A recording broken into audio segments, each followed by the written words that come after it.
and the European Council. So lots of connections across Europe. So we want to play our part in celebrating the European Day of Languages today. And this year we've teamed up with Bilingualism Matters, and we've done this together with our services unit as well. We'll talk more about that later. So we're really excited. I'm really excited that this is a joint venture between ALTE and Bilingualism Matters. And we welcome you here today, and thank you very much for joining us for this webinar to celebrate the European Day of Languages. Our title, as I'm sure you have seen, is Exploring Approaches to Heritage Language Testing. So we are going to look at heritage languages, what that means exactly, and whether and how we should test heritage languages. So we brought together speakers from all across the world to highlight the importance of learning and testing heritage languages. Now, this event is recorded. You will have probably just heard a little message that came up saying it's being recorded. That means it's also going to be available through the Bilingualism Matters website and the ALTE website, so you can catch up on this later. It also means that if you don't want yourself to be recorded, then please don't come on screen or anything like that. So just to make you aware, you can switch on the captions if you like. That's a possibility for you to do. We really encourage questions. There will be a short space for questions in the middle and then at the end. So if you do have any questions, either specific to specific speakers or general about the theme itself, then please write your questions in the chat function, and I and also Kat from Bilingualism Matters will be having a look at that chat, and then at the appropriate time we'll try and feed some of those questions through. We may not have time for all the questions, but please nevertheless, please write your questions in the chat. So today, this afternoon, we've got 2 hours with you.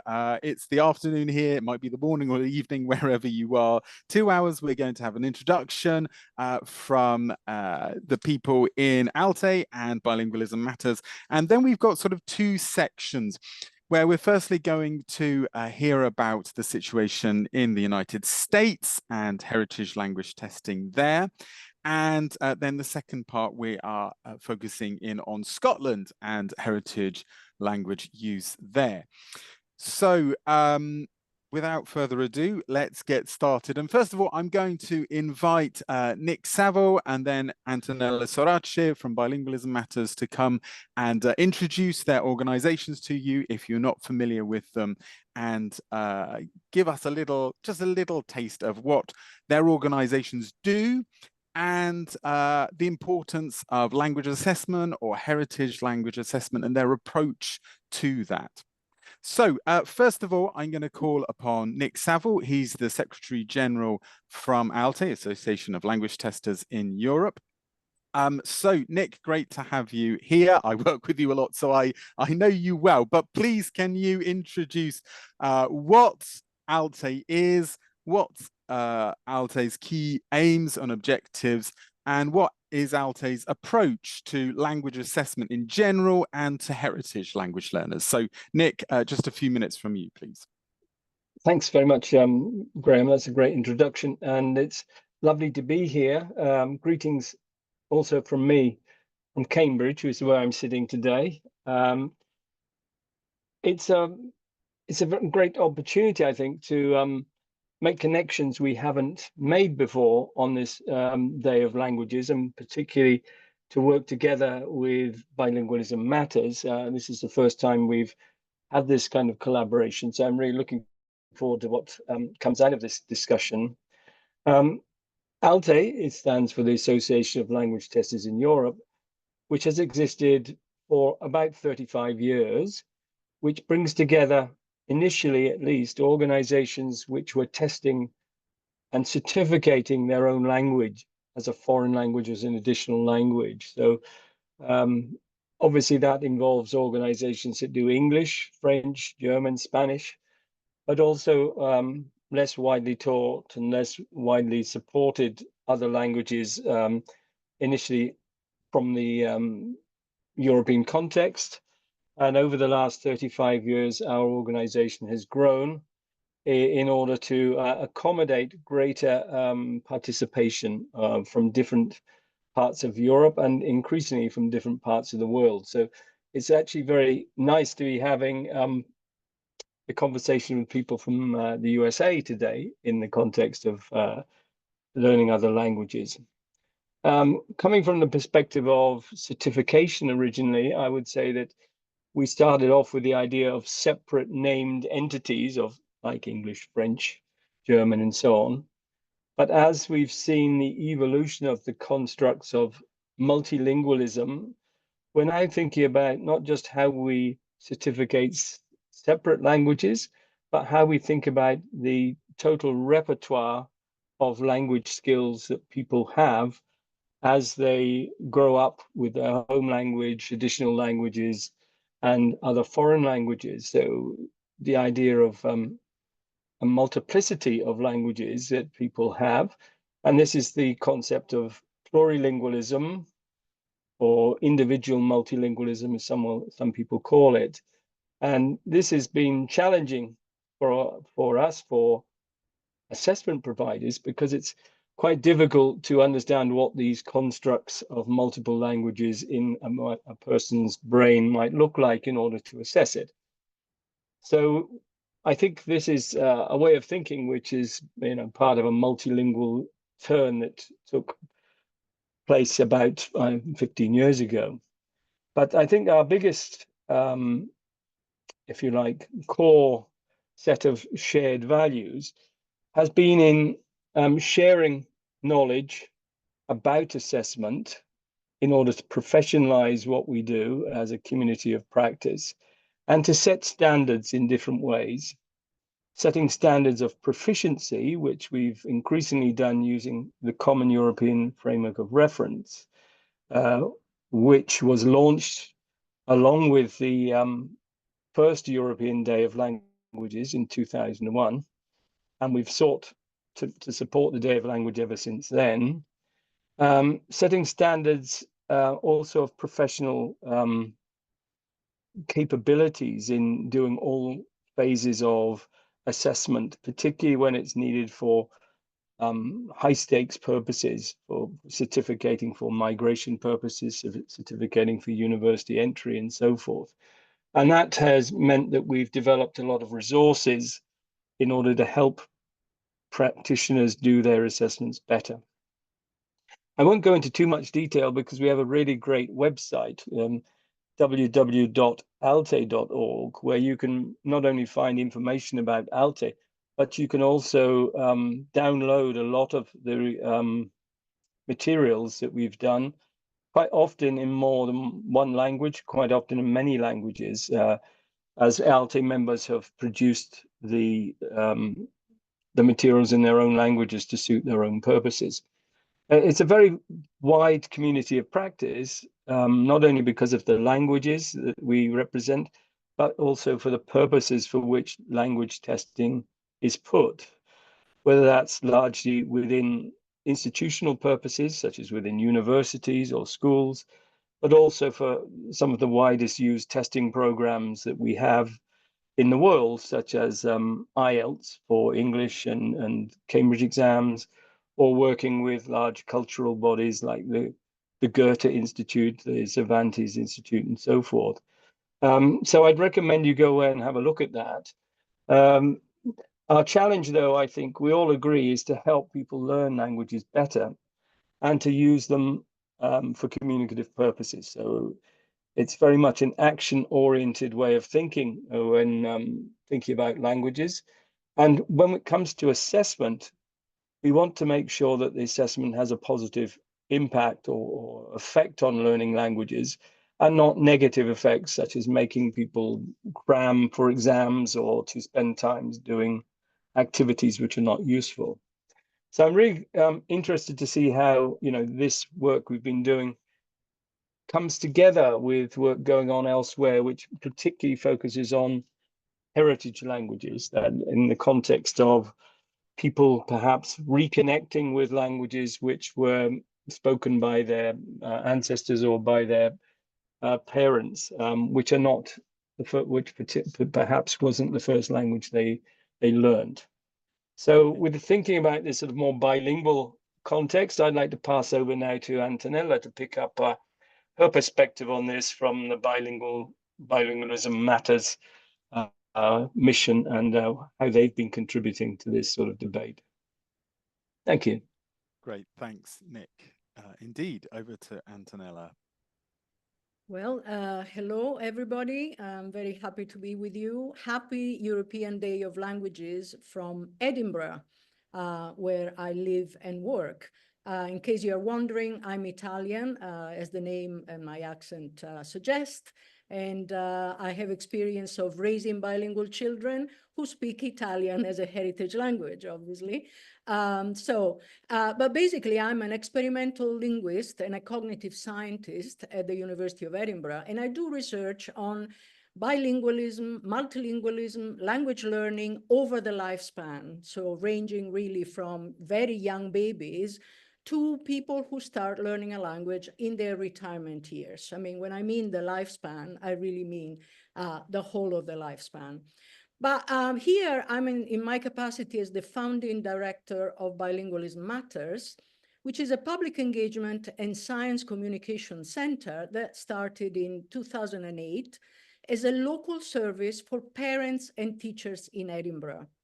I started it as a parent as well as a researcher because I was aware of how little people know about bilingual children. Now we are an independent nonprofit organization with a wide international network of 34 branches in 4 continents.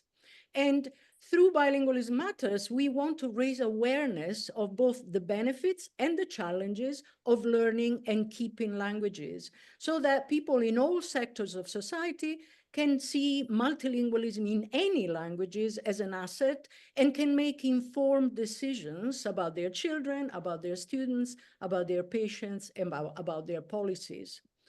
So by building bridges between research and society, we would like to more and more people to be aware that multilingualism in any languages goes well beyond being able to communicate in more than one language.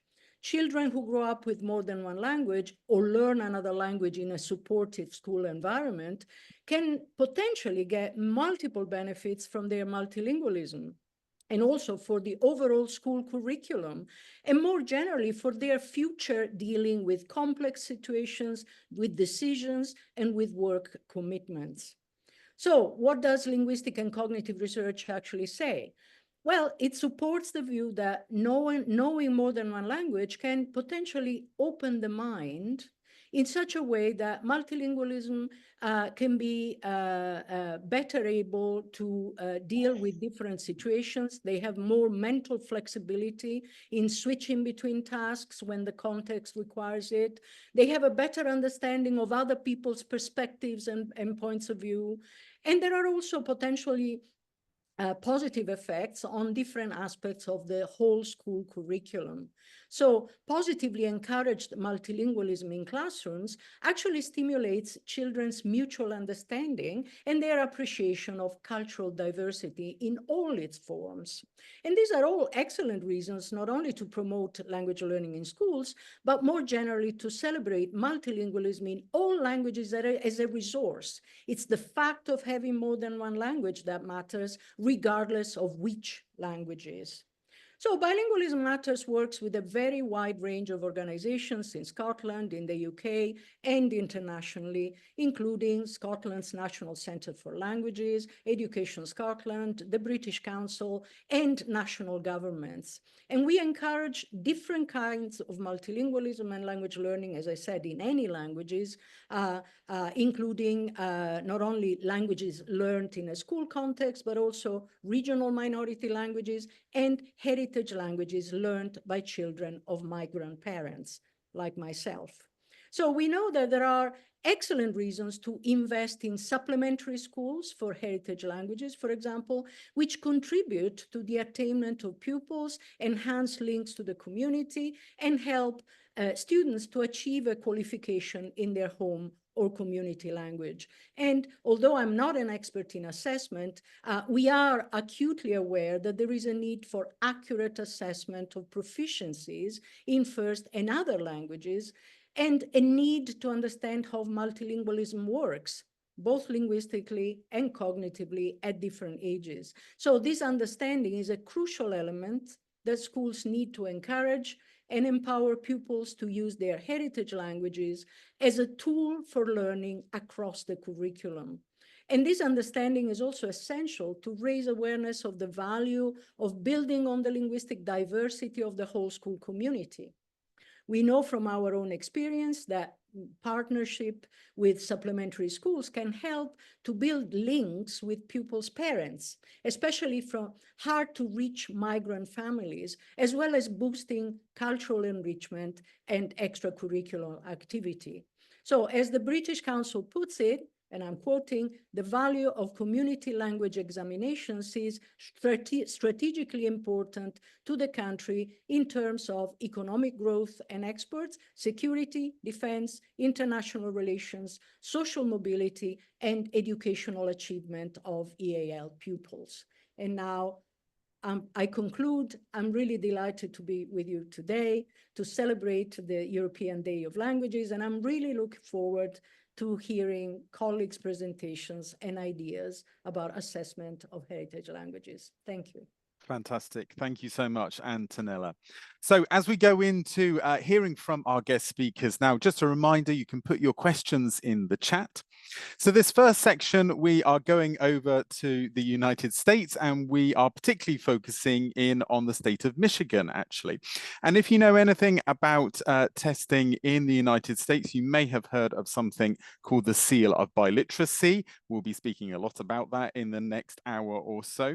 So I'd like to welcome our first guest speakers, who are Emily Spinelli and Irma Torres, from the Michigan Department of Education, of course, in the United States, and they'll be talking about heritage language testing for the Michigan Seal of Biliteracy. So Emily and Irma, thank you very much for joining us. The floor is yours now for about 20 minutes or so. Thank you. Good morning. Good afternoon, everyone. Thank you. I'm just going to take a moment to get our slideshow set up, and we will begin.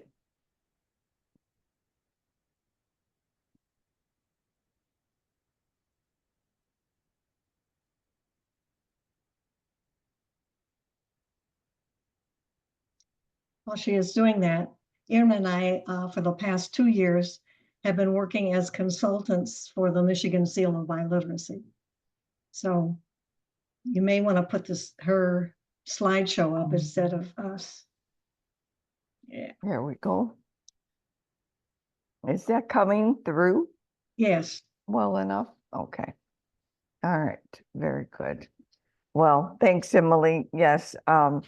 Emily and I work together, and we've worked together, prior to joining the Michigan Department of Education. We worked for the state association, and as she said, we are now working with the Michigan Department of Education, specifically to support the Seal of Biliteracy. Irma, do you want to just change your view to the full presenter view? Because at the moment we can see everything on your screen. Oh, okay. Forgive me. Just, okay. Yeah, let's see. Where is that? Graham, where do I get that? I'm sorry, I'm not seeing it right now. Under slides. Under slides. There we go. Okay. It should say show, doesn't it? No, it doesn't. No. Okay. On the view. Irma, you go to the top right side and it says slideshow. Yep. There we go. Thank you. Thank you. It was being covered by everyone's beautiful faces. All right. So here we are. We can move along. Okay, so what is the Michigan Seal of Biliteracy? Well, it was an award designed to recognize high school students who are proficient in English and at least one additional world language. And they received this award with a certificate as well as a gold foil seal in to acknowledge they're achieving a particular level of proficiency in both. And they meet the English requirement by meeting their graduation requirements. Okay, now why aren't you moving forward here? There we go. No? Do we go too far? Yes, go back one. There we go. Okay, There. sorry, Emily. Well, we feel that there are many advantages and benefits for the Seal of Biliteracy. First, it was to encourage students to study world languages and then to also embrace their native and heritage languages, which fits today's theme very nicely. It also can provide employers with a way to identify individuals with strong language and biliteracy skills. And third, it may serve as a tool for colleges and universities to recognize an applicant language abilities for admission or placement in proper courses or majors. Okay, so who administers the seal in Michigan? Well, first of all, a little background information. Michigan is just one of all 50 states in the US who now have, as well as the DC, Washington, DC, who have an approved Seal of Biliteracy program within their state. In Michigan, it was approved by the Michigan Department of Education in January of 2018 when it was rolled out. And we had some early adopters that year because it was brand new and it was rolled out mid-school year. But nonetheless, we were able to award some seals in that first half year of 2018. And it is administered by the Michigan Department of Education. We have our MDE lead, and we work with her to help support, promote, and administer the seal. That is Emily and I. And school districts or schools, individual schools, may apply for the seal on behalf of their eligible students. And we'll be getting a little bit more into that to give you some more insight on that particular piece. Well, here we go again. It's not moving forward, huh? My apologies. There. Okay.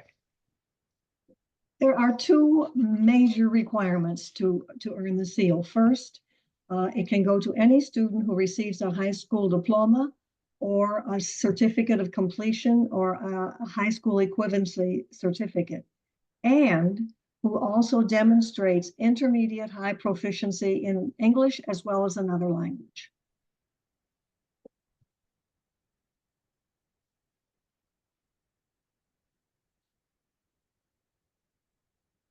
So how can students acquire the world language proficiency piece of it? Here we recognize three possible pathways.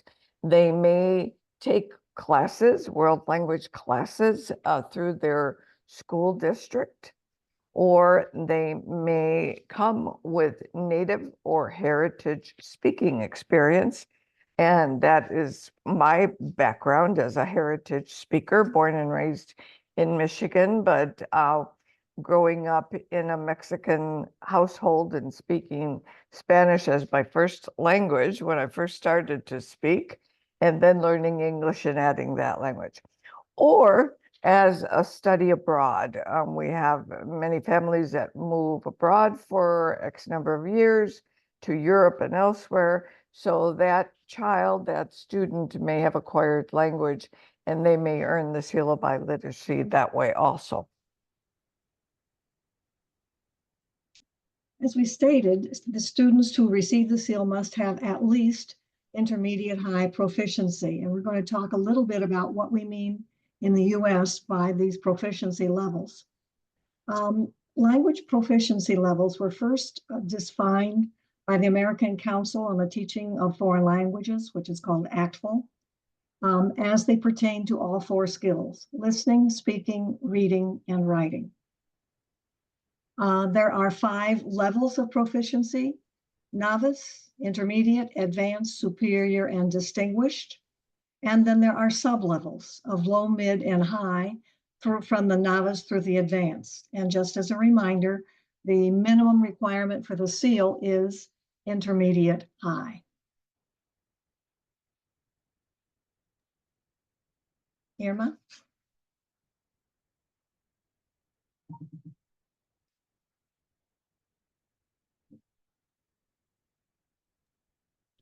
Irma, you're on mute at the moment. Do you want to unmute yourself? Irma, you're muted. I am. I'm sorry.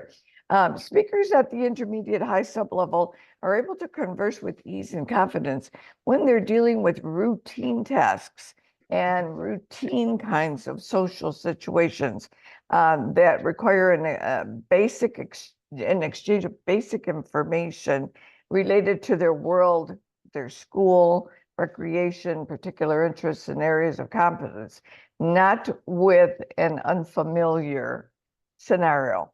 And speakers primarily use the present tense when they are at intermediate high proficiency, but they peek a bit into either the future or into the past in short paragraphs. And we have found that the intermediate high corresponds very closely to the level B1 in the CEFR. Obviously, if a requirement is to have intermediate high proficiency, you need to verify that in some manner. And there are 2 major ways that can happen. First, for a student with an approved transcript from any person who is transferring from another country, which shows at least 1 year of full instruction in a language other than English in grade 6 or beyond. Or they can have an approved world language assessment, including the International Baccalaureate degree or the advanced placement, which is very common in the US. So what assessments can actually be used? Well, there are a number that have been carefully evaluated for the appropriate correlation between our ACTFL proficiency guidelines and assessment outcomes. And these approved assessments we make available on the Michigan Department of Education webpage under the Michigan Seal of Biliteracy Approved Commercial Language Assessments, which is linked here. And when an approved assessment, commercial assessment, is not available or the cost is over $200 US, then we have developed an alternative process for assessment that can be used. But that must be requested by the school or district. And then there are guidelines that must be followed and presented to the Michigan Department of Education before that particular tool can be used by that school or district.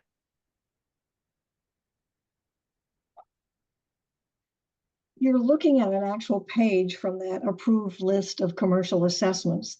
And at the top there, you see ALTE is listed along with the assessments that are available, the languages that are available, and how to contact ALTE if you want to use one.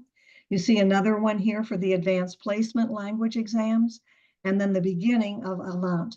We have color coordinated each of the different vendors for the various assessments. And this is only one page of many. But you can see there are obviously many languages that don't have assessments, but ALTE is able to provide us in the US with assessments on languages that we often don't teach in a high school, or that assessments are not readily available. So let's show you a little bit of the data over time. And you can see that the year begins with the 2017 academic school year here in the US and in Michigan. And that was that half a year when we rolled it out in January. And you can see that we had 246 students who earned that seal in that first 6-month period of time.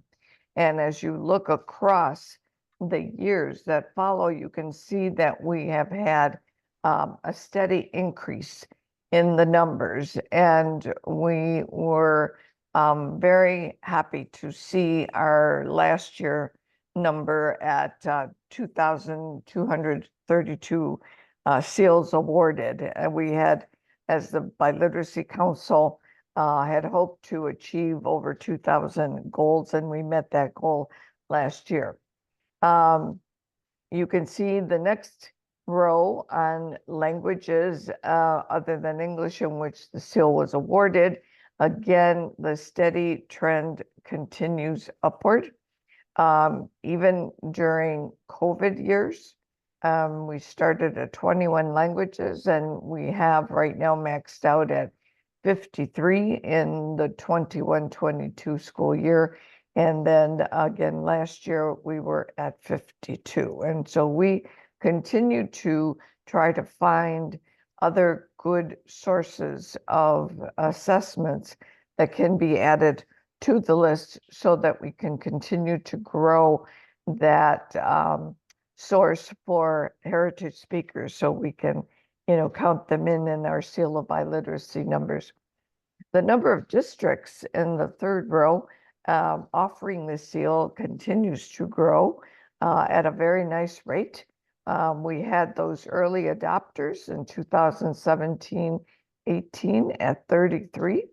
And if you look over to last year's data, we have grown that to 140 individual school districts that are participating. And then the percentage of districts that are participating across the state continues to grow from 3% that very first year all the way up to 17%. And Michigan is divided into 56 different counties, so we are trying to keep track of that. And you can see again, there is growth there, going from 8 counties, moving up to 23 counties in the 2019-20 school year. And we're going to try and keep track of that data a little bit better. And then the chart below the spreadsheet numbers is just another visual way of seeing the growth of the number of students receiving the seal over time.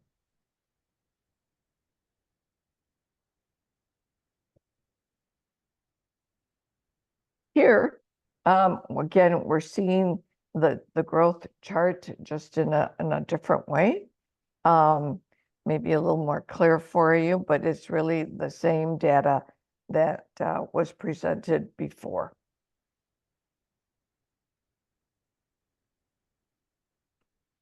And this area, oh, go ahead, Emily.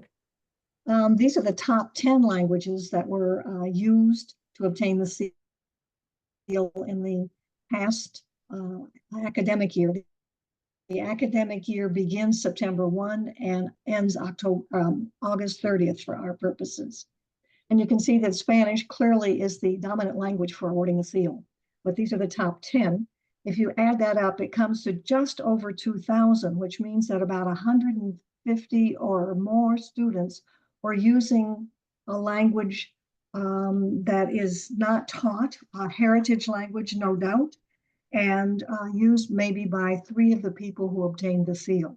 So we're doing it in many languages, and there were 52 different languages that were used in addition to these top 10. Mm-hmm. And if I may add, Emily, that when we look at, say, for example, Arabic, there are very few school districts in Michigan that teach Arabic as a world language. And obviously we don't have Bengali either, nor Ukrainian. There are a couple places that teach Polish as a Saturday school, not necessarily during the week. And again, Portuguese would be one of our heritage languages. So that total number that Emily talks about, there's a significant group of heritage speakers that are included, which we're delighted about. And here you see a map that shows the state of Michigan, and you can see all those little blue and white dots along the bottom. If you're not too familiar with Michigan, Michigan consists of two peninsulas, what we call the mitten, which kind of looks like your hand, is our lower peninsula. And then this, I hope you can see my cursor going across here. This is what we call the Upper Peninsula, or the UP. So our statistics here show you exactly where in the state the seal of biliteracy has been earned. If we were to click on the live link, we would hover over a dot and we would see the name of the district, the school district or the school, and in what languages the district or the school has given and awarded the seal. And one of our professors from one of our universities was kind enough to put this together, and people really seem to like seeing their school district on the map.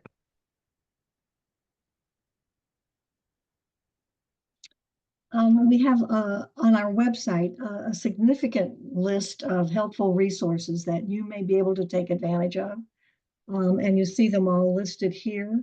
We have some, we have just updated the website, so it looks considerably different than it did before if you have been in. And there are some frequently asked questions. There are a number of brochures that exist in various languages, and those brochures are particularly useful to parents and to students. And then also our policies, our list of assessments, our list of the alternative assessments, etc. And I just want to add one more thing, and that is that what we are finding is that more and more students are heritage students that are earning the seal, as opposed to students who are learning language in the classroom. And we also have found that the parents are so pleased and proud when their child is able to earn the seal of biliteracy in the language that they speak at home. So those are just some of the resources that are available to anyone on our website. Mm-hmm. So we would like to, before we conclude, we'd like to try and address any questions that may have come up in the chat. Kat or Bram, do we have anything? Yeah, I can't see any particular questions at the moment, but please, yes, everyone, do write your questions in the chat. Emily and Irma, do you want to very quickly round up and then we'll go on to the next speakers? Yes, thank you very much. We're providing here our contact information. Kelly Alvarez is our MDE lead person. She is the English learner consultant, and she is the person that we work with very closely with respect to the seal of biliteracy in Michigan. And then you also see our contact information. Thank you very much for giving us this opportunity to talk about the seal and heritage speakers in Michigan. Emily? Yes, and thank you. It's been a pleasure speaking with all of you, and we hope to hear from you from some of your questions. Thank you. Fantastic. Thank you very much. We'll have time for questions after the next speakers. So that's great. Thank you very much, Emily and Irma, for giving us an overview of the seal of biliteracy. It's very important in the States, and it's interesting coming from Europe to understand the context there. We're now going to move on and look at a specific case of a specific language in a specific school in Michigan. So we're sort of focusing down, and I'm going to hand over now to Jen Saylor from the Well, I would say Milan as a European, but I think it's Milan, isn't it? Yeah, Milan High School in Michigan, and then Dina Vilcu from Babeș-Bolyai University in Romania. So thank you very much, and over to you. And Dina, yeah, if you just want to click, there we go. Can you see the slides? Yes. Perfect. Perfect. Thank you. Perfect. Okay. Good afternoon or bună ziua in Romanian.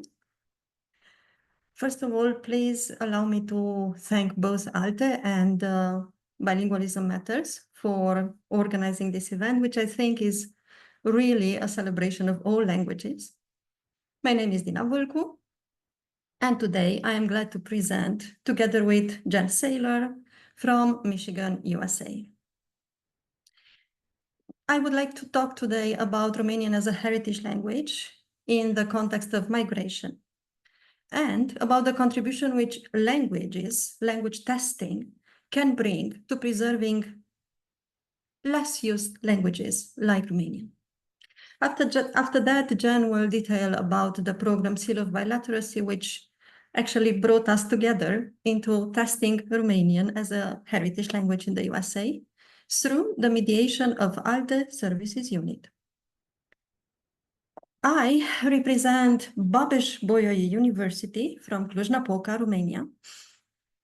But we formed a consortium together with the Romanian Cultural Institute, and we are proud to be full members of ALTE beginning with 2015. So I represent the BPU RCI Consortium for Testing Romanian as a Foreign Language. Moving on to the topic of today's presentation, I would like to say first that from the point of view of linguistic diversity, Romania has it all. On the one hand, according to the European Charter for Regional or Minority Languages of the Council of Europe, Romania has 20 traditional minority languages. With the rise of immigration in Romania in the last decades, numerous languages started to be spoken by migrants, by refugees on the territory of our country. On the other hand, Romanian itself is a minority and heritage language. It is a traditional minority language in 5 European countries. And when it comes to Romanian as immigrant minority language, the language is spoken all over Europe, with the largest diaspora communities in Spain and in Italy. How did we get to this? Well, official statistics show that the Romanians are situated in the first place among the EU citizens living in other countries of the European Union, with more than 3 million people at the end of 2022. The number is double, as you can see, in comparison with the second country in this chart. There were successive waves of migration, which intensified starting with 1990 and especially after 2007, when Romania became a member of the European Union. But the Romanians migrated not only to other European countries, also to the American continent, especially to USA and Canada. According to the census in 2000 in the USA, 360,000 citizens declared they had Romanian origins, while for the census in 2020, 260,000 citizens declared that they were of Romanian origin. In 2000, 155,000 people declared that they spoke Romanian at home, while unfortunately at the census in 2020, data about this were not collected. Well, these are all official numbers. However, when it comes to migration, the Romanian Ministry of Foreign Affairs estimates that almost 6 million Romanian-born citizens or persons who were born abroad in families of Romanian origin live outside the borders of our country. Probably out of these, 1 million in the USA. Even if not with equal intensity, the process actually goes both ways. A rather small number of Romanians choose to return to their country of origin, while most of the ones who left remained and still live in their host countries. We know very well from the literature of in the domain and numerous experiences that the changes the migrant communities undergo in time are significant at multiple levels. When it comes to language, it often happens that language might be largely kept with the first generation of migrants. In a subsequent phase, language of the host country will become dominant. And by the time you get to the third generation of the mother tongue or the language of the parents might be lost or completely lost. Of course, it's not a general situation. In many cases, the mother of the parents or the language of the parents or the mother tongue is kept. But with the Romanian immigration, we noticed a lot of experiences like this. I mean, going to the third generation, toward the third generation of migrants or people, children born in migrant families, the language tends to be lost. Of course, there are external forces which determine language attrition, but some of them are taken in this internal realm of forces which might determine language loss. In our case, I would say that the economic ones and the educational ones would be the most with the highest impact, actually. And sometimes parents or adults choose not to transmit the language of that they speak or they spoke at home to their children. Of course, having their best interest at heart and thinking that maybe this will help them integrate better into their new communities and new host countries.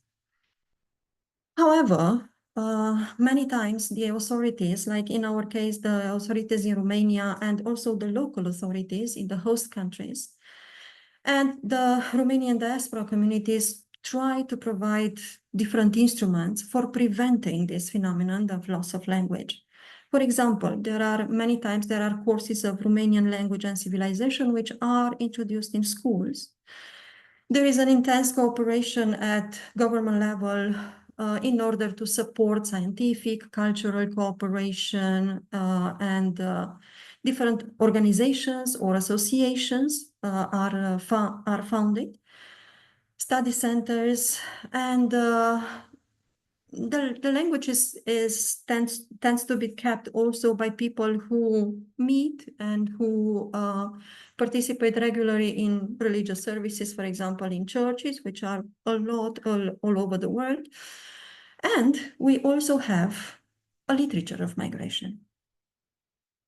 We were actually glad to see that language testing could become an instrument on this list.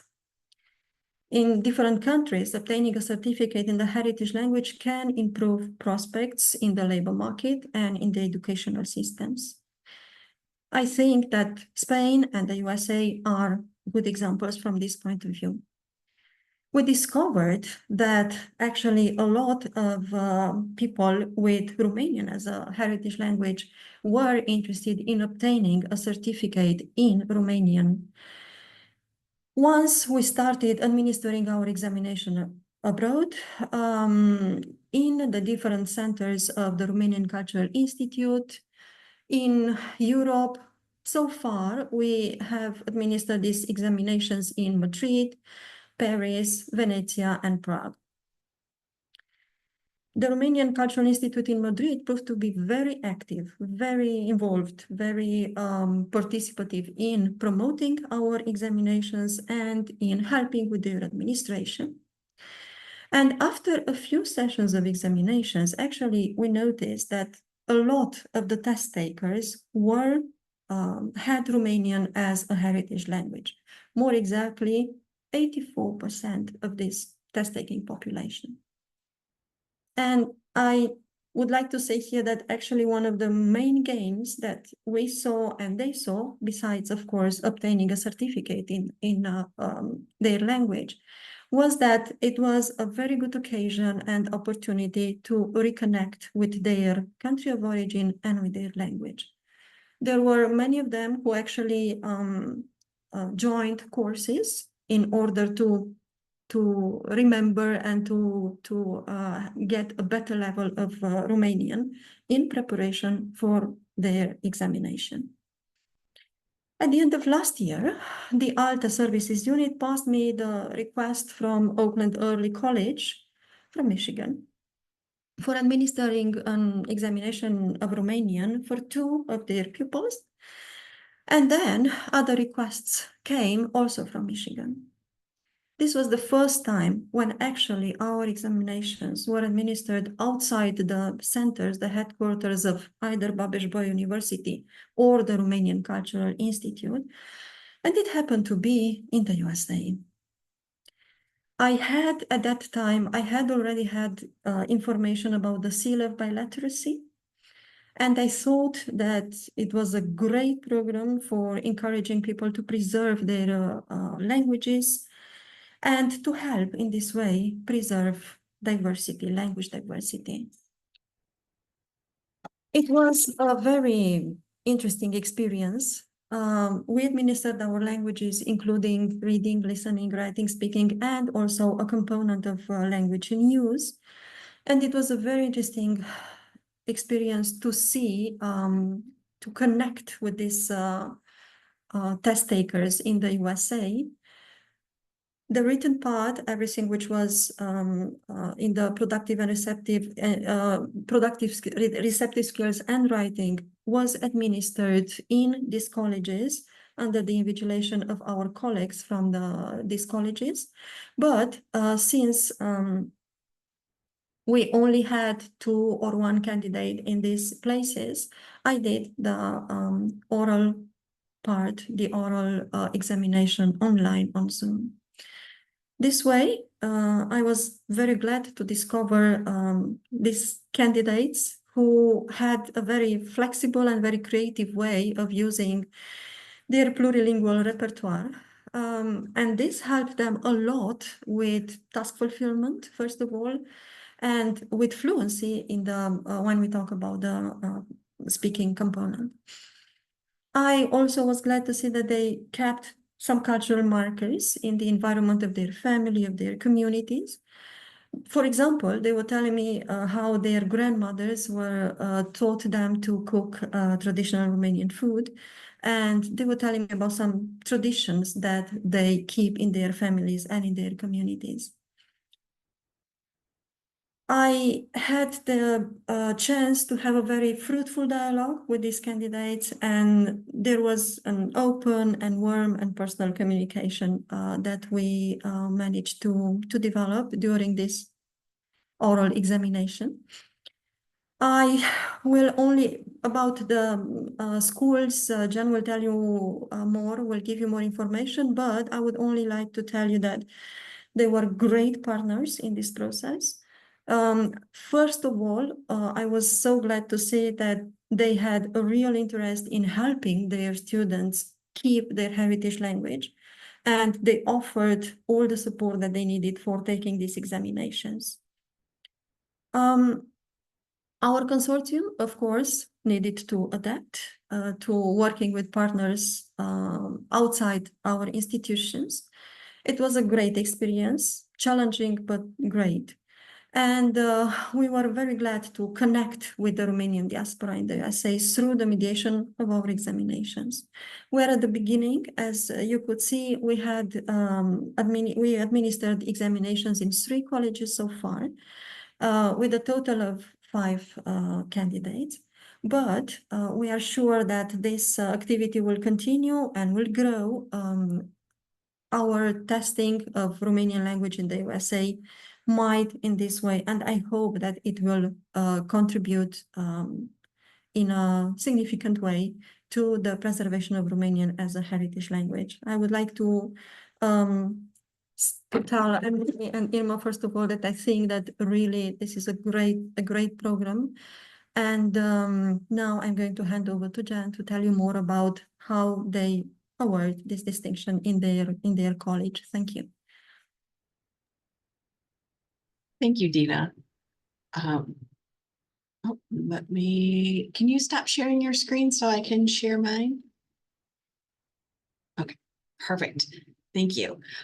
So my name is Jen Saylor. I am the English language coordinator for Milan area schools, and it is pronounced Milan. I know it's spelled like Milan, looks just like Milan, but we say Milan here. Milan is a very small town in southeast Michigan. It was established in 1831, and we have a population of just over 6,000 people. And there's a beautiful shot of our downtown there. I have been a teacher in Milan. This is my 31st year here. I have taught all varieties of Spanish and English in my first 28 years here, and I have been the English language coordinator for the last 3 years. And I am not kidding when I tell you that the day I found out about the Seal of Biliteracy, I went to my building administrators, I went to my assistant superintendent and said, we need to do this. I have always had a passion for languages in other cultures. I studied Spanish in high school, and Spanish was my minor in college. And then, like I said, I've taught it and have just had so much fun with the students exploring culture and how important that is, especially in a small town like ours, to give students a different view on the world and to help them see what is out there. So we have 4 buildings in our district. We have Paddock Elementary School, which is a birth to first grade building.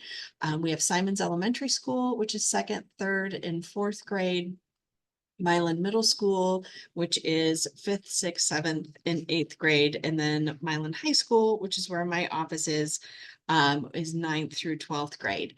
But I work with all the students in our district. And our student population is 1,866, and roughly 3% of that are heritage language speakers. And Romanian is our 2nd largest language group. I think we have 2 more students that speak Spanish than speak Romanian. So it has been wonderful for me to work with those students and work with those families to encourage them to continue with their language and with their heritage culture. I had one family a couple of years ago that were like, oh, we feel like speaking a different language at home is really confusing for our child. And so I don't think we're going to do it as much. And I was like, no, you can't, you need to continue. You need to keep that for your children and for your family. So even though it is a small group of children, it's really important, and they are just as valued as the rest of the students in our population. So the languages that are spoken in our district are Spanish, Romanian, Ukrainian, Filipino, Chinese, Jamaican Patois, and Wolof. It's an incredible range of languages for such a small school. When I found out about the Seal of Biliteracy, the first languages that I tested were Spanish, Romanian, and Portuguese. And at that time, the state of Michigan had a different list of companies to choose from for the Seal of Biliteracy. And the Romanian test at that point was essentially all online, as well as the Spanish test and the Portuguese test. This year, I'll be testing Spanish, Romanian, Wolof, and American Sign Language. So I'm really excited to be able to add 2 new languages to, excuse me, to the group that I'm testing this year.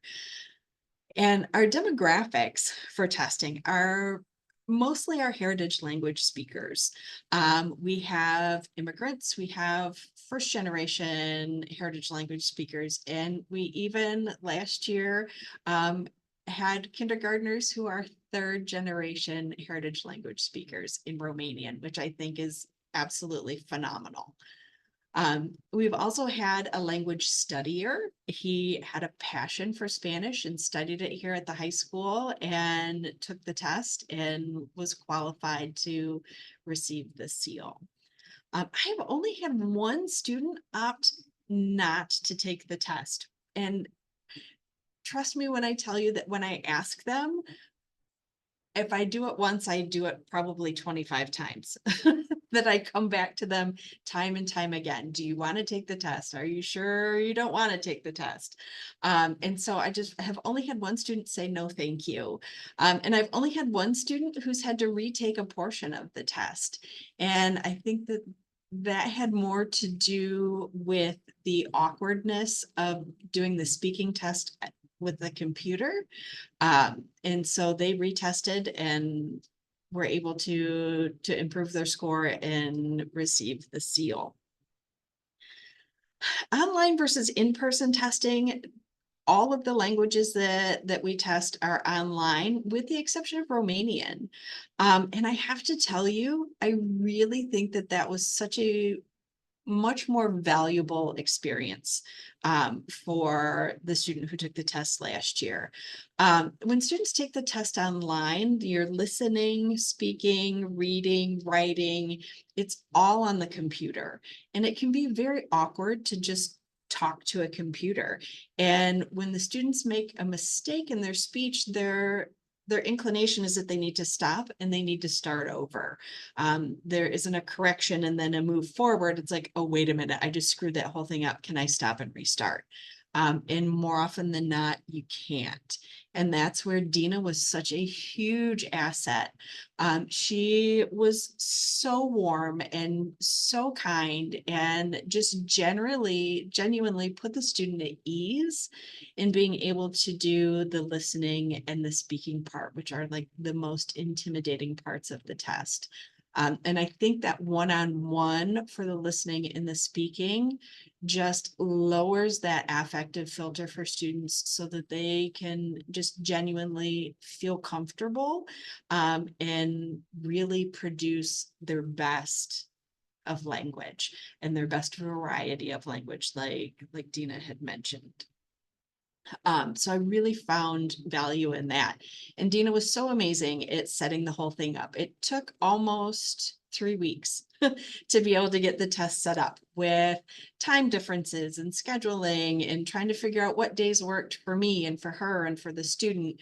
And so it was really complicated, but it was so worth it in the end. Once I saw how relaxed the student was in doing the listening and the speaking part of the test with Dina.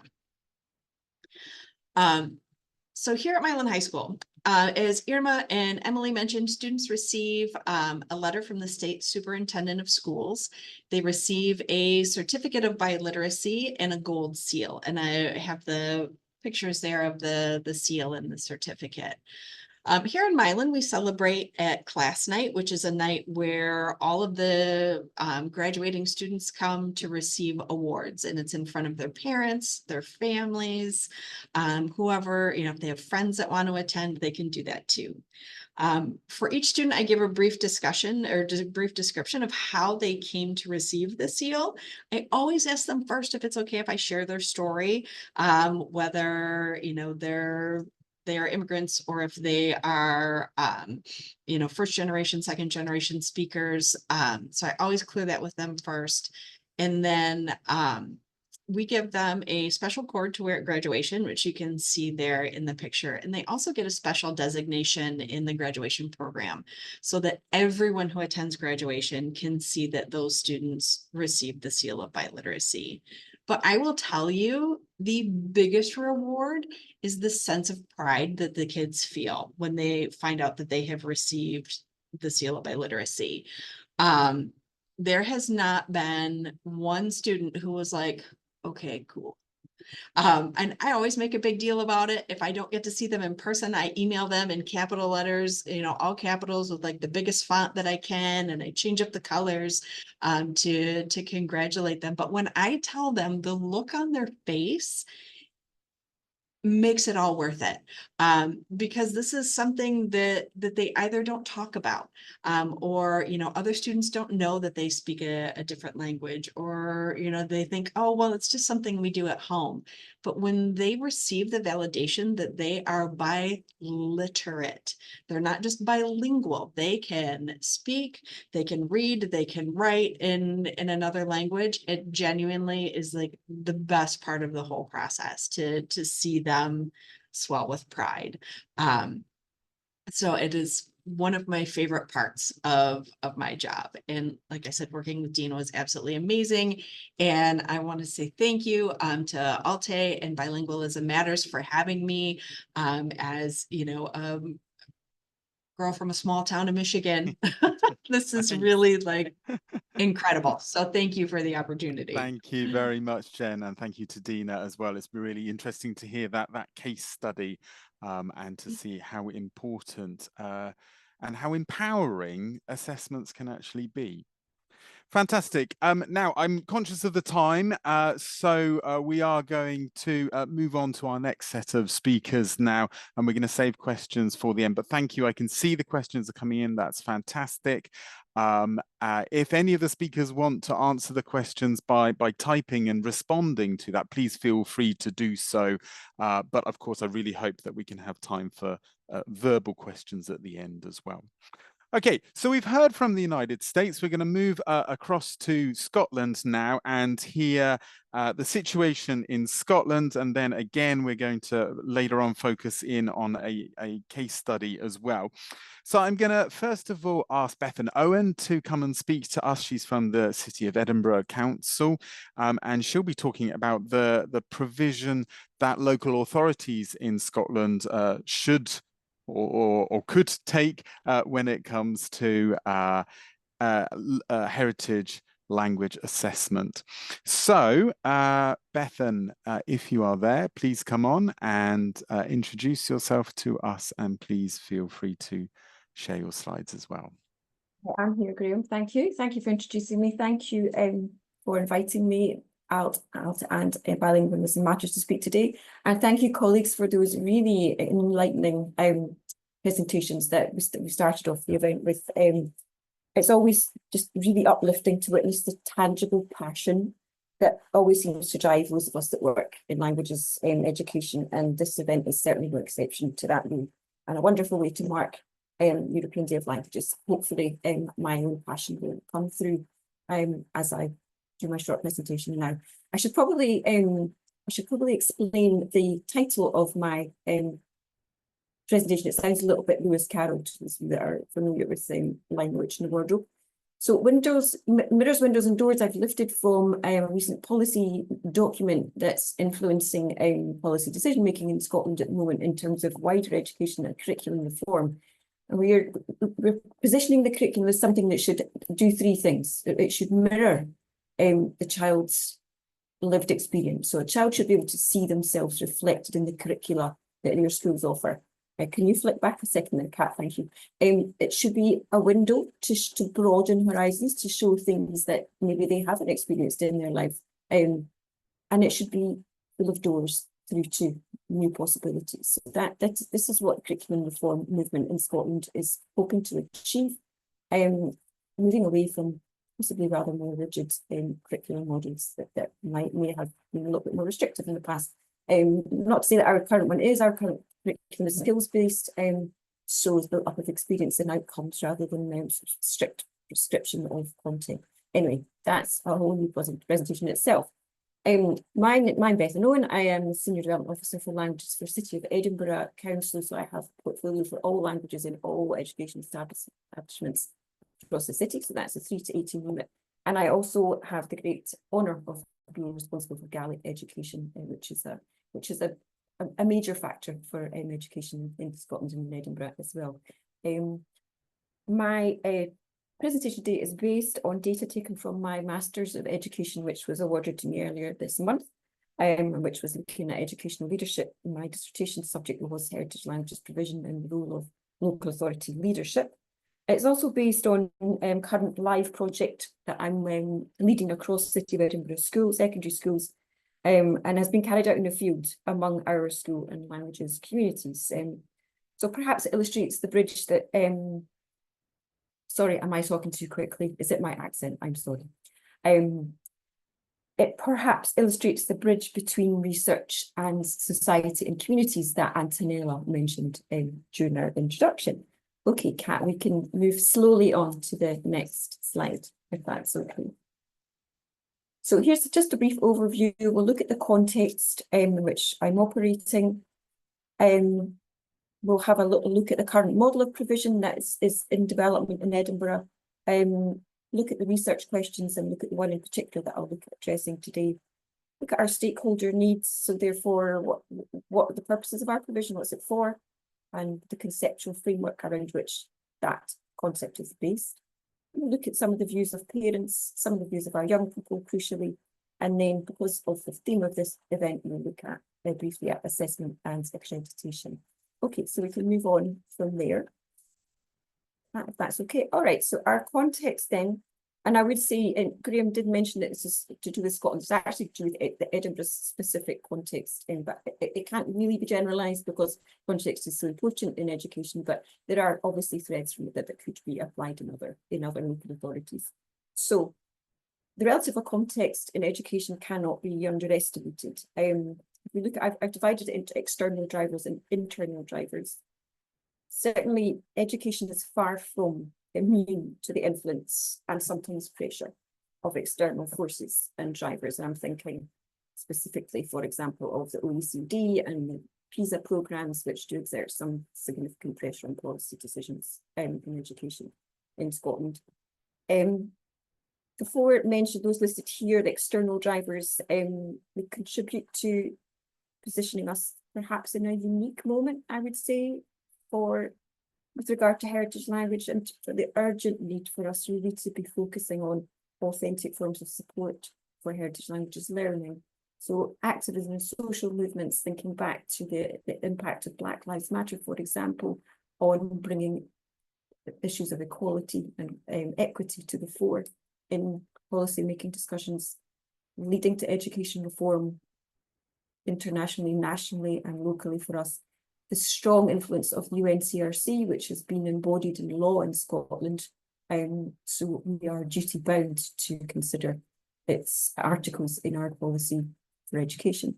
And geopolitical influences such as global influence on migration patterns, for example, which are influencing the dynamism and the makeup of our communities. So looking at internal drivers, that dynamic evolution of our school communities, the focus on equalities and inclusion within our curriculum reform locally, the focus on raising attainment, which is relentless, and that's related to the concern with the need to narrow at the very least poverty-related improvement gap, and I know that's not a unique issue to Edinburgh, certainly not to Scotland either.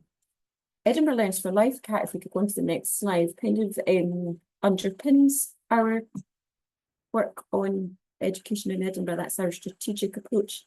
Kat, if you go on to the next slide, it will just give a little overview of Edinburgh Learns for Life. There we are. Not the clearest slide in the world, I apologise, but hopefully you can see where I've highlighted the 3 goals there. And these stated goals align neatly with what the approach we need to take to heritage languages. So they're based on the principles of equity, social justice, equality and inclusion, and we're focused on a sustainable place and community-based collaborative approach to policy development. Thanks, Kat. We can go over now to look at school context. So this is just a broad overview of Edinburgh's context. We've got over 60,000 pupils across our establishments and settings. That's from nursery up to secondary school. 21% of us as an English an additional language, so coming from homes where English is not the main language, and they're served by 23 secondary school learning communities. You can see it's a large estate then serving diverse communities, and this rich diversity continues to grow year on year. second set of data there refers to the 6 schools I worked with to carry out my research. And just to demystify the acronyms there, so EAL is English as an additional language. So those are the percentages in each of those school settings that have an EAL background. SIMD is the Scottish Index of Multiple Deprivation, and it's one of the measures we use to try to understand the socioeconomic characters of our school populations. So where there's a low figure, there's higher deprivation. Where there's a high figure, there's lower deprivation. So you can see that I selected schools that had quite a wide spread of profiles in terms of EAL and SIMDs. Thanks, Kat. We can move on to the next one. Very quickly look at current model of provision, which we piloted last year. Well, I should say the citywide model we piloted last year. And we're into the second year now. It's largely an online offer, and it's off column, which means it doesn't take place during the school day at the moment. It's doubled in size this session, and I'm hoping to see growth similar to that was described by our colleagues from Michigan. Over time, that would be a great goal to work towards. What I discovered during the course of my research was there's a huge amount of very quiet, understated activity going on in our high schools. Senior leaders and people support staff are recognising the makeup of their communities and trying to work out ways that their curriculum could better serve them. But again, going on very quietly, not making any noise about it, but developing a certain amount of skill and expertise, which now needs to be supported and consolidated. So that we can keep the learning as close to the school communities as we can, because that's where the children are best supported. In terms of complementary schools, I think that there are around about 17-20 complementary schools, but that's not a full picture at all.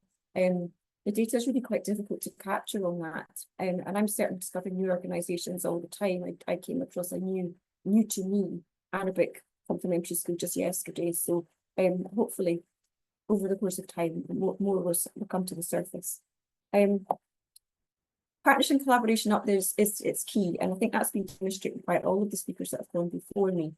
We need to base this work on respectful collaboration that draws in all resources available in a way that respects equality and equity. And I think Nick also referred to in the introduction the development of these wide communities of practice, and that's certainly what I've seen happen over the last 18 months while we've been engaging with schools and partners in developing this programme. Thanks, Kat. We can move on to look at the research questions now. I won't read these out loud for you, but what I'm going to focus on here is that third question. So what are the needs of the stakeholder groups? And by that, I mean, what do they want? What do they need? And how does that shape the purpose of heritage languages? And so therefore, how does that impact on what we need to pull together to best provide for these young people and their families? Thanks, Kat. We can look at the next stage now. So from the literature review that I carried out, the first part of my research, I came across this conceptual model from Horan Yu's work, which is referenced at the end of these slides. And the evidence I gathered from literature review really did fit very well into these 5 areas of motivation for people engaging with heritage languages. And in turn, the research I carried out in the field produced results and data that again fitted very well into these 5 categories. So that's what I've used to frame my research here. It's very evident that education opportunity is by far from the only motivating factor and the only reward. And I think Dina and Jen spoke very eloquently about that during their quote in their talk. There's not space here for a thorough examination of either the different elements, each of the different elements here, and how and where they're significant, or of the nuance and patterns that emerge from my research. But we can look instead at some representative samples from some of the parents and young people. So look first of all at the next slide that takes a sample from questionnaires I put out to parents. This was Polish parents to start off with, and you can read for yourself where the trends are. if we flick between the two cats, you wouldn't mind just flicking to the next one. And then have a minute to look, a second to look at that, and then flick back to the other one. It's unfortunate that they're not both on the same page, but I think you can see here that there are similarities. There's certainly similarities between the two groups, but there are also nuances starting to emerge. And I found that across language groups. Further research would be hugely useful into that aspect of into these nuances and similarities to inform future policy development. Thanks, Kat. So let's move on more importantly to the young people. So who are these young people? And of course, we can't generalize. They all have their own stories to tell. But I think if we look at this little group of data here, the languages that my focus group spoke and the countries that they'd come from, you can start in your own heads to create pictures of the journeys that these young people have been through and how very diverse these will be. But it's important just to understand who they are, and for that I mean where they come from in terms of simple geography, although of course geography isn't simple at all. In terms of their language backgrounds, which turned out not very, very rarely to be very straightforward, and crucially their life experiences, which were never simple at all. And as I've said, the countries of origin begin to hint at the diversity and complexity of our school communities, and so suggest the need for our provision to be flexible enough to meet a wide range of language needs. Put crudely, the spectrum ranges from the very comfortable, well-established groups who maybe second, third generation there, strong academic English being through the Scottish education system, with parents who are fully conversant with the Scottish way of doing things, to those who have recently arrived from situations of acute trauma, coping with limited English in very unfamiliar settings. Examples, for example, that came to mind during my, I have to say, very humbling research with the young people, where, for example, youngsters arrived from Ukraine, from Syria, from Sudan, maybe halfway through their high school career, where they'd already been expected to make choices for their pathways, and their English being limited to the extent that they weren't able to access the full curriculum, so they found themselves making choices for their futures that did not align to their aspirations and necessary to their abilities, and so very frustrating for them as they found these kind of their aspirations being kind of removed from their grasp, if you like. So we need to make sure that our provision can address those situations and be responsive. Finally, sorry, that's my mistake here. So what the young people said, we can move on to the next slide. Thanks, Kat. So this we illustrate in Antonelle's point that heritage language learning has a very wide range of benefits. It's not just about studying for exams, but it's about a whole lot of other things. The diversity of their backgrounds interestingly influenced different motivating factors for engagement with heritage languages among the groups. However, all of them cited communication with family and friends as being highly important, and for many of them that was the #1 reason for wanting to keep their language going. Looking at those responses, and these are just tiny examples, there was a huge amount of passion in many of the conversations I had around this myself with young people, and that I witnessed between them as well. A lot of courage, a lot of determination to keep that language going, and very strong connections to culture and to their language heritage. Obviously qualifications featured highly, and for some this was seen as an easy win, and was an easy win. For others it was going to be a more difficult and challenging path, and the stakes were for them arguably higher. And I would go back to the example of those young people arriving with significant trauma and late to the high school party, if you like. So these other, you can see there illustrated other areas where they felt that were motivating factors underpinning their desire to engage with their heritage language, and employment was definitely an issue as was studied. And for some groups, interestingly, connection to religious belief was also a motivating factor. Thanks, Kat. We can have a little look now at what some of the parents, again, of Portuguese and Polish parents, thought when we drilled down into, so they thought that qualifications were important, but why were they important? What were they going to give to the young people?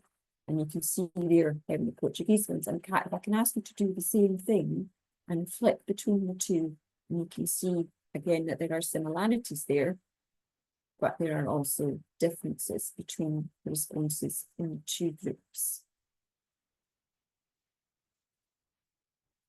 Okay, thanks, Kat. So on to the slide, we'll just look at assessment and accreditation. And while I've been listening to the talks, I've been furiously scribbling additional notes because so much more has come to my head and I've learned some new things as well. So maybe just to outline our current structure, in Scotland, our exams are set by the Scottish Qualifications Authority. They're at a range of levels, National 5, higher and advanced higher. The range of languages covered is limited to 9 and unfortunately does not include some of our major heritage languages. So there's clear evidence there that we need to evolve, our system needs to evolve to reflect more accurately the diversity of our Scottish communities. So to mitigate this, we include English GCSEs, which have a far wider range of languages, and that's not ideal because it causes us all sorts of administrative headaches, and it's not within the same structure, so there can be all sorts of clashes for young people and difficulties there. We do have wider awards that are available, and I know that Isabella's going to talk about one in particular following me. And they're perhaps more suited to heritage languages, being more communicative in their approach to assessing skill. However, they don't carry presently the same prestige with parents and higher education institutions as our qualifications do. So there's work to be done there as well. The purpose of certificating, obviously, for young people's CVs and tariff points for university is a big part of the picture, but as has been illustrated throughout the talks today, it's about much more than that. It's about recognising and rewarding highly skilled plurilinguals. It's about instilling pride and giving value to their language, to their heritage, and to their skill. And it's about belonging. It's about a sense of belonging in their school and within their curriculum, and recognising their biliteracy as opposed to their bilingualism as well, which is hugely important. And certainly recognised certification, which is equivalent to other certification, is a highly motivating factor. And certainly our head teachers reported to me during my research that there was a more generalised impact on attainment as a whole for these young people when they had that initial success in their heritage language, and that impacted on their well-being. So I'm interested it was interesting Graham's mark right at the beginning there that said, indeed, question whether or how we test heritage languages. I'm more interested, as I've said, in valuing, rewarding, recognising skill, but at the same time, official accreditation is important. Is there another way? Is there a better way? Are there additional ways that we could be supplementing what we do? Yes, there are, and I think that some of that's been very ably illustrated this afternoon in Scotland, and maybe for another time in more. I think that's possibly all that I have to say at this point, Graham. So lovely. Thank you, Bethan, very much for that overview of what's happening in Edinburgh specifically, but I do think that's fairly representative of many other places in the UK. Great, so we're going to move on and then take a case study of something that Bethan has just mentioned, and that is one of the Polish schools in Edinburgh. So Izabela Wolczynska is going to come and talk to us about the situation in the school that she runs, Szkoła Bez Granic. I think my Polish pronunciation is to be questioned, but Izabela, over to you. Yep. Okay. Hi, hello everyone. I'm a little bit stressful because it's my first time speaking online, and so please forgive me for my mistakes. My name is Izabela, and I'm the deputy head teacher in one of the Polish school in Edinburgh. We've got two names: is it Szkoła Bez Granic or is No Boundaries School? We've got like the English one. I'm working in a school 14 years already. The school has been open 15 years ago, so it's quite a long time, and it was the second Polish school in Edinburgh. I would like to just tell you about or presenting about available exams, assessments in Scotland. And we but just very quickly say what we're looking for as a Polish school, and obviously, yeah, as a Polish school. First of all, just one moment because I've got my names. First of all, I would like to say that our school is a private school, and the kids are coming to school every Friday afternoon or every Saturday morning, and usually it's 4 hours and a half. We've got a school in Edinburgh and not too far from Edinburgh, Livingston. I can say that every year, basically, we've got about 200 pupils like together. In Edinburgh is, I think, 6 or 7 Polish schools, so they usually got similar numbers. It's about maybe 100, 150, 200, and maybe more. So we've got quite a lot of Polish pupils, quite a lot of Polish students. Of course, we, as a Polish school, we learn the language as a definitely heritage language, and we knew that does not exist without culture. We knew that if we start to learn the language as a normal language, like probably in a school, as we remember, and there is no connection with emotion, there is no connection with our family, we haven't got any connection if we're not visiting the country. Actually, the language is one of many subjects in a school. So this is how we this is why we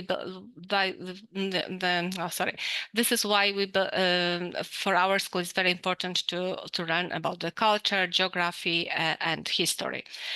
We also believe that the role of culture in learning as a minority language is fundamental. Is sensitizing our children to Polish culture will make it easier for them to learn Polish.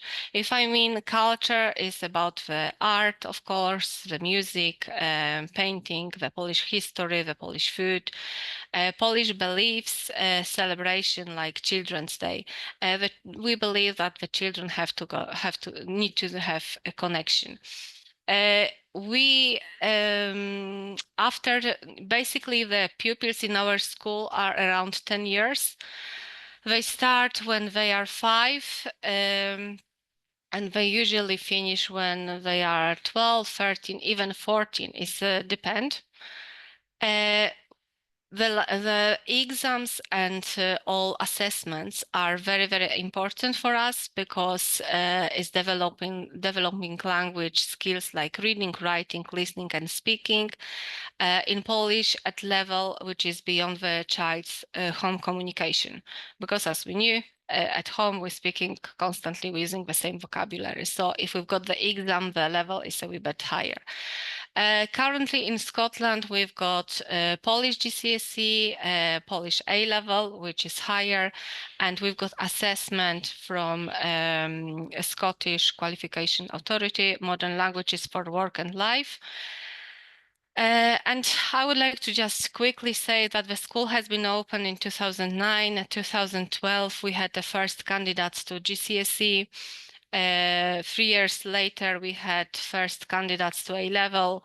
In 2021, we start to assessment with one of the high school in Livingston.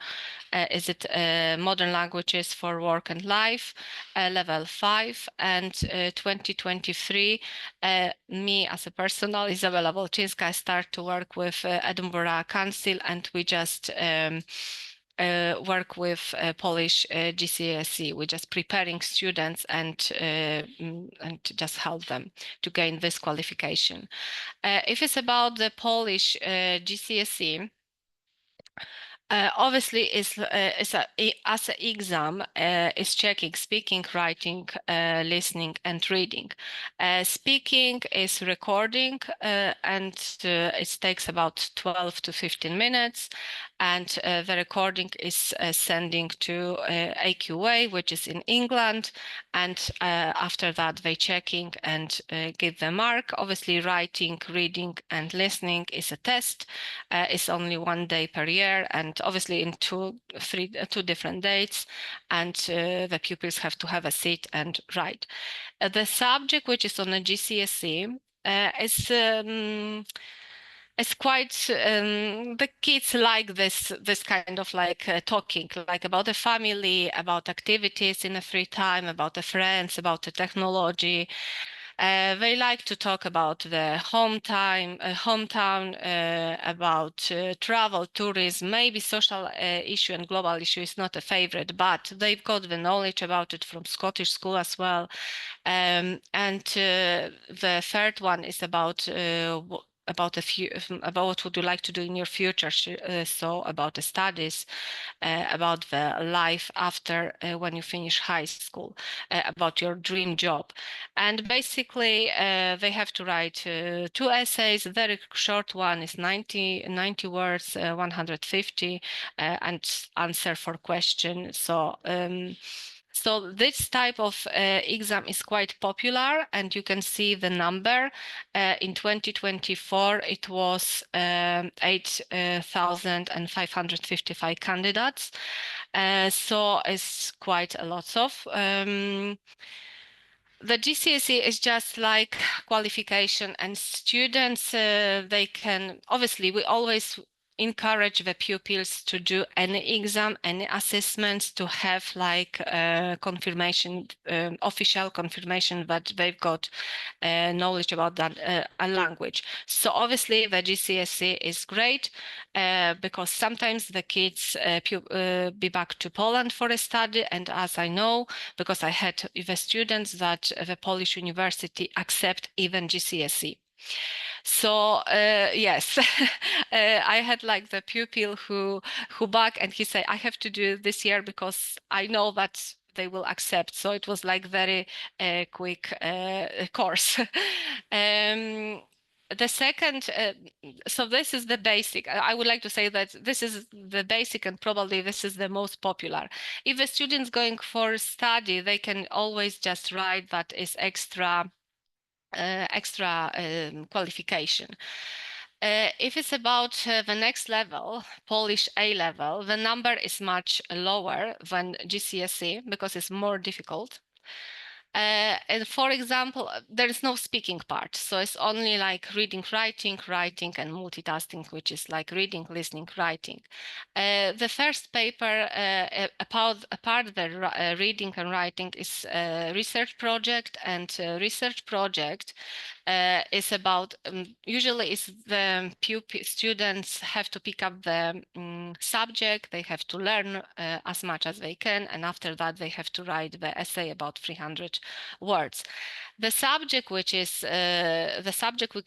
which they can pick up is Poland during the communism era. So obviously it's about the Lech Wałęsa.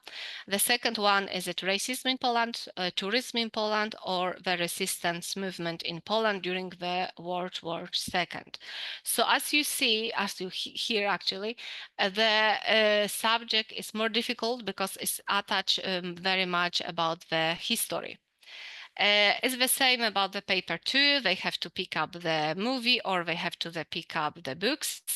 The movie is, for example, Katyn, and of course, the students have to represent it good history knowledge.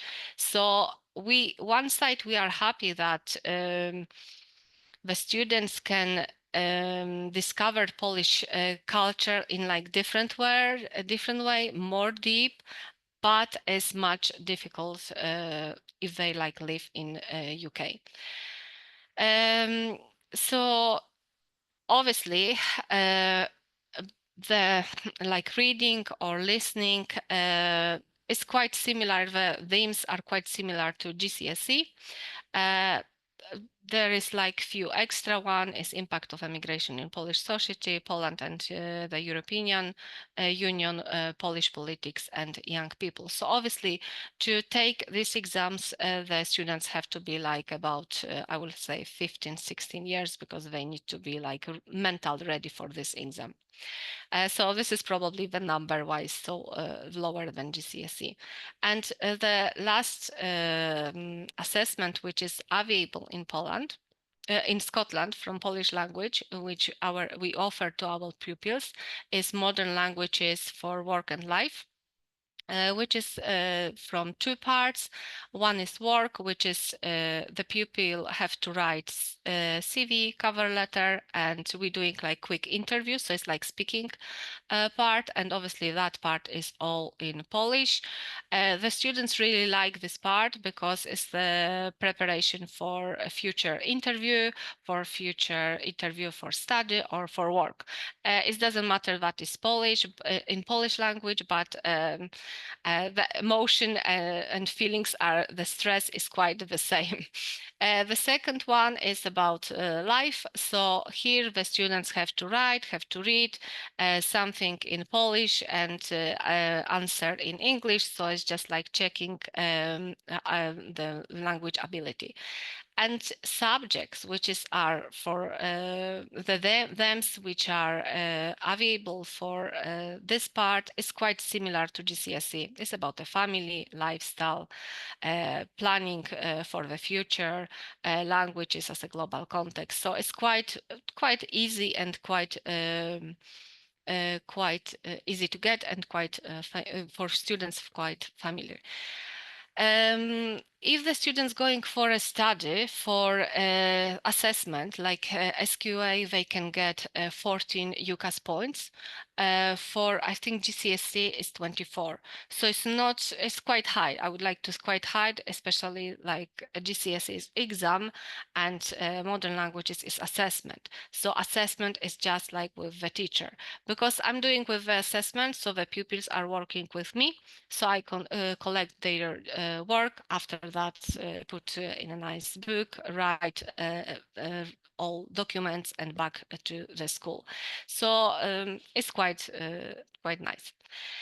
Our expectation as a Polish school, we would like to have a test which can check the pupils' levels. So, for example, is checking writing, speaking, reading, but on different levels. Because I had personally the students in one of the high school who wrote, who can write in Polish language really very good, but he didn't understand any word, because at home they do not speaking at all.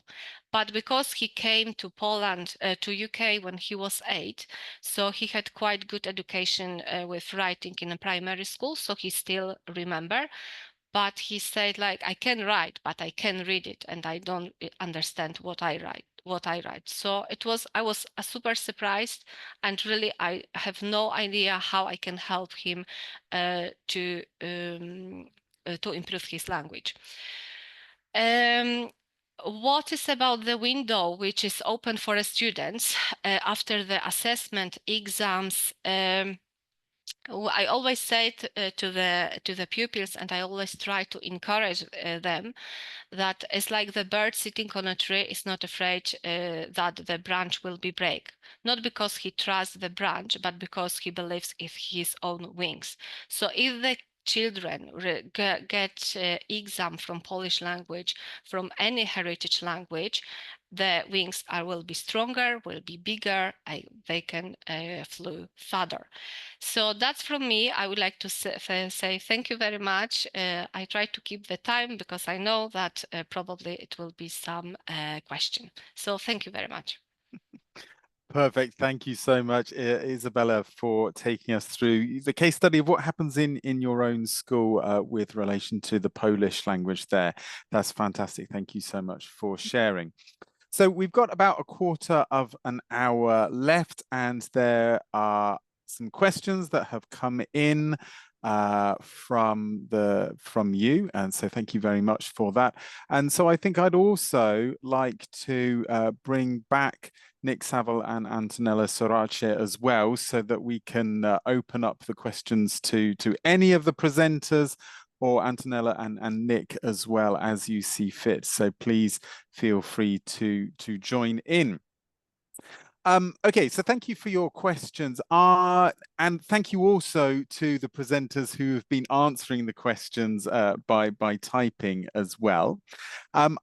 I thought I'd start by picking up on this excellent question from Maria earlier on, who says, how can we standardize, how can we even locally standardize the assessment practices of heritage languages? The example of the Portuguese, but I think it can apply to any language. But given the diversity in sociolinguistic profiles and acquisition contexts of the speakers, so each learner is unique. How can we assure quality in testing instruments if those tests are not customized, individualized for each speaker? That's a fantastic question. I wonder if any of our panelists, or Nick or Antonella, would like to come in and give their opinion on that.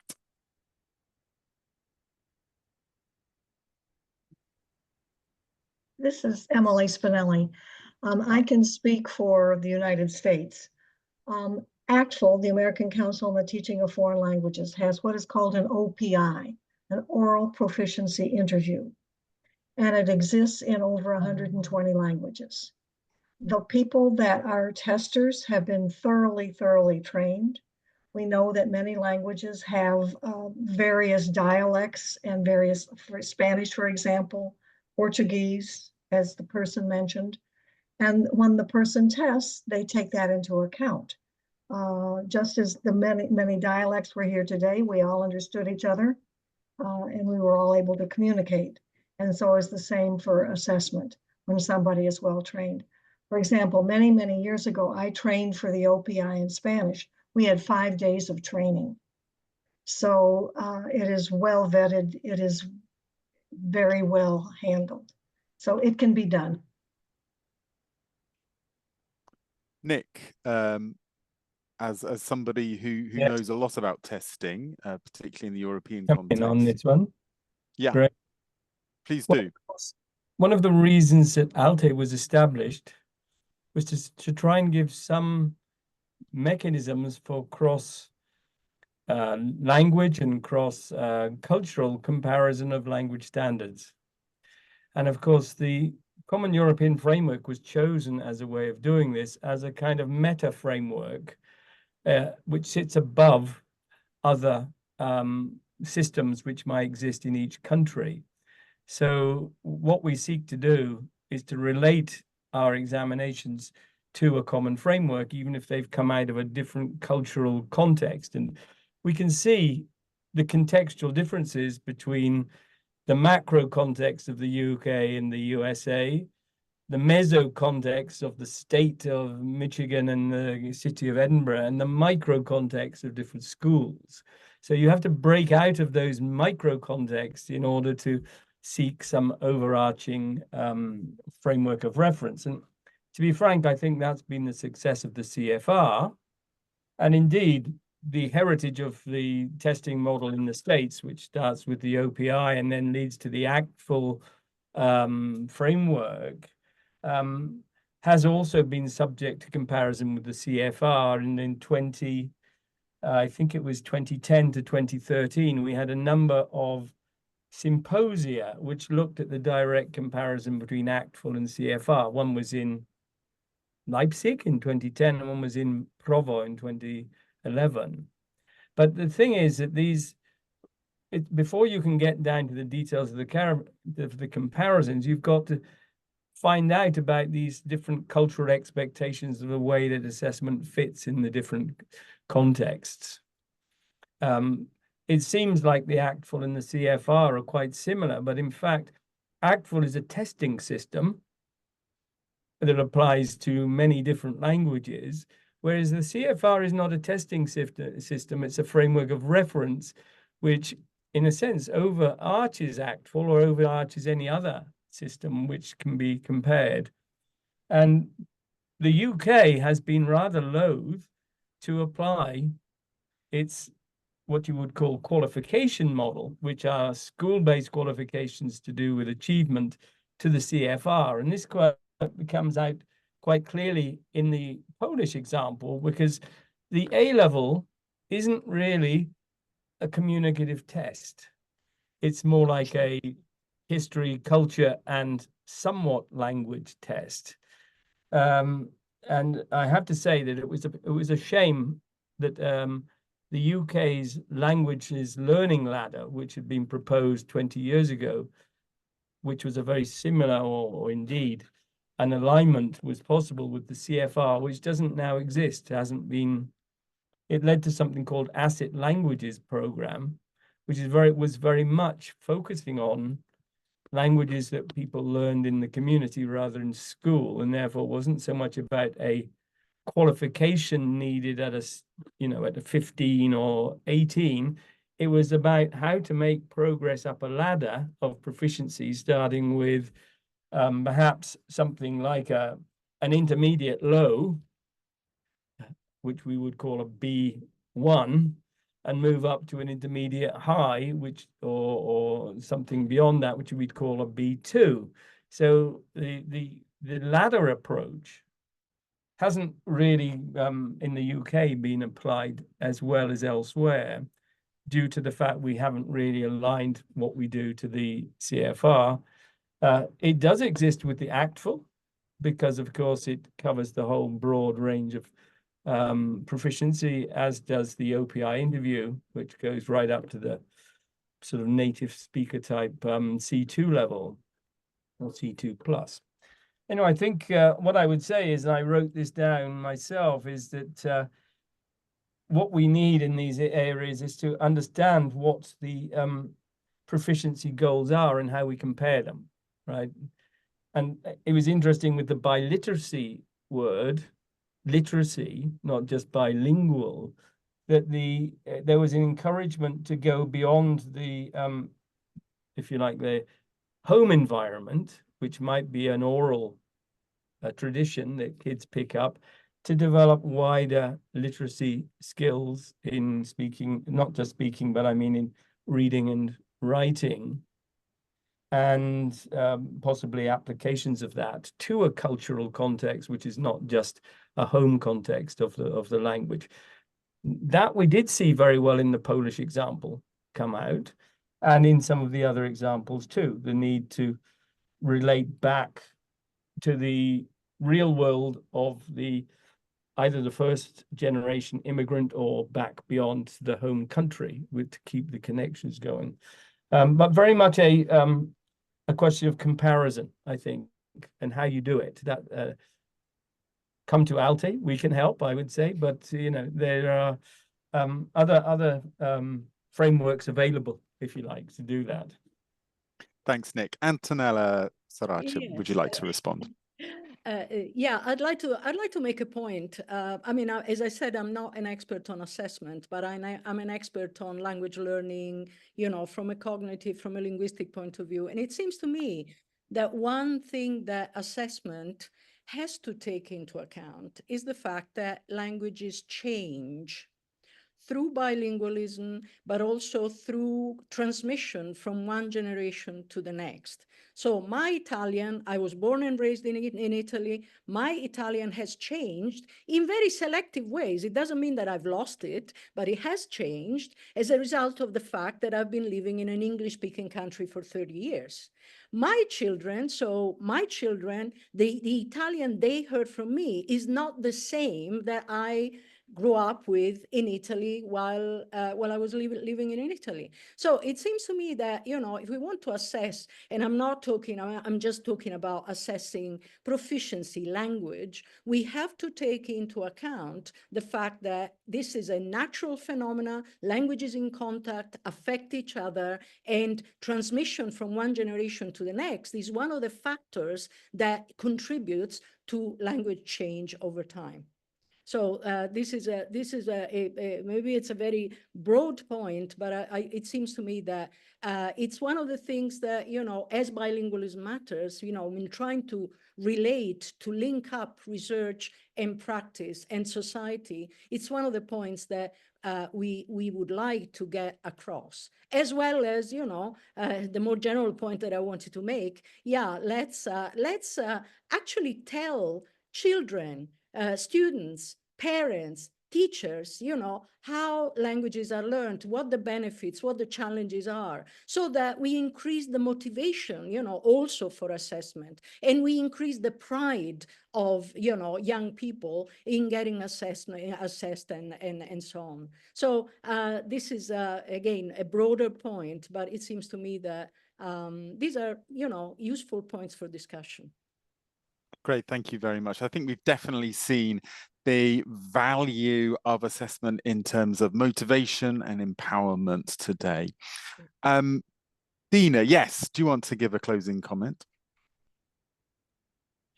Thank you so much. So first of all, I think that it's really important to take into consideration this context, to realize that actually sometimes testing heritage languages is not the same as testing somebody who learns a language in school or in other contexts, but not as a heritage language. But on the other hand, I think that we need to also take into consideration the fact that there are different purposes for testing. And it's really important, as Maria said, and people agreed here, that actually there are the speakers of language as a heritage language are so special with their context, you know, with the family language and everything. And so, yes, you need, if you want to organize a course or something, there will be needed placement tests and things like this for deciding how to go on with the preparation. On the other hand, if a certificate is needed for this language, it needs to be a bit more standardized, because it's important to have, you know, the same standards as for the other speakers. And it's really interesting to see. And I think it's very important for the speakers and at the same time test takers from this category to see that actually it's not enough to have, you know, sometimes the language from home, and that you need to build a bit on that. I many times I noticed this with speakers with Romanian as a heritage language. They are very fluent, of course. They can develop a conversation and everything around their home life, their profession and everything. But when you come with other types of subjects, you know, like B2 or C1 subjects, you start a conversation and you see them stop when they cannot find the word in the word in Romanian for that particular concept. Yeah, because you are already outside the borders of the family language. And they need to, I think it's very important to communicate this to them and to make them understand through, I don't know, examples and model tests and so on, that it's important to build on what they have, to for example, in terms of diversity of vocabulary, in terms of style, and in terms of proficiency and fluency. But yes, of course, you build on what they have, you need to extend that, and they need to understand that more is to be done in order to get a certificate of proficiency in a certain language. Okay, great. Thank you, Dina. Nick, you want to respond? Can I just give you half a minute, please, Nick? All I wanted to say is that assessment isn't only about certification. I mean, one of the advantages we saw of certification, it gives visibility, provides recognition and a sense of pride. But if you have a languages learning ladder, you can measure progress, not just globally, but in more diagnostic or more formative ways. And I think, you know, particularly in the heritage context, what you want to do is to take people further, not just to give them one step, but perhaps offer them a prospect of many steps to improvement. So how do we help them on that journey? I think assessment can help.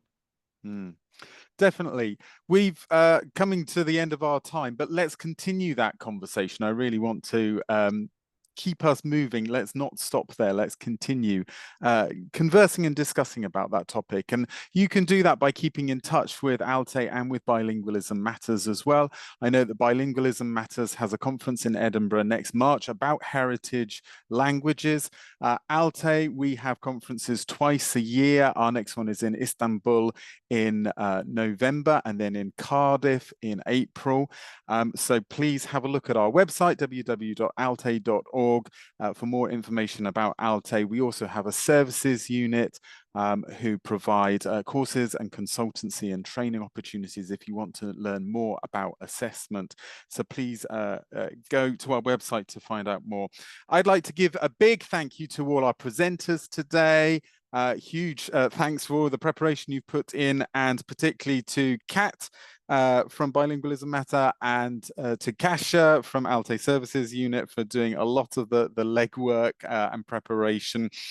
Also to Sarah, Nick and Mariangela from ALTE as well, and to Nick and Antonella and everybody else who's taken part in this, and to you all for coming and participating in this. And as we said, this video will be available online as well. So again, thanks very much. Sorry, we are 1 minute over, but all the best. Let's keep the conversation going. Thanks very much. Bye for now. Have a good rest of the day or evening, wherever you are in the world. Bye-bye. Bye-bye. Thank you. Thank you very much.